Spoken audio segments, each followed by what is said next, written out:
Hausawa suka ce, kowa da kiwon da ya karɓe shi, haka zalika wai sa kai ya fi bauta ciwo. A ranar Asabar 16 ga watan Nuwamba wani abin al'ajabi ya faru a unguwar Harɗo da ke titin Railway a cikin ƙwaryar jihar Bauchi, inda aka yi buki raɗa wasu awakai guda biyu suna Afnan da Afra.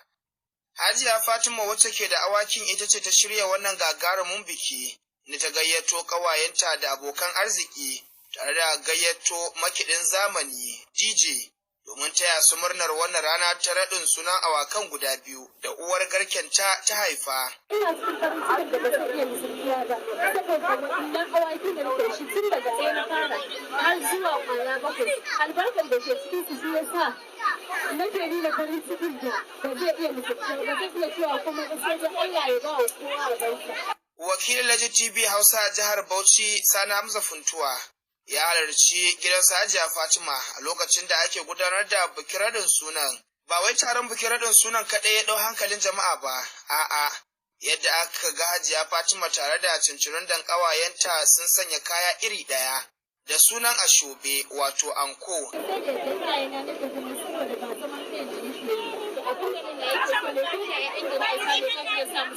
A yayin da Hajiya Fatima ta yi wannan bikin raɗin suna a hannu ɗaya kuwa, yawa na ganin cewa hakan kawai wata sabuwar al'ada ce ta ɗauko, wacce ta saba wa al'adar Malam Bahaushe. Koya abin yake a musulunce?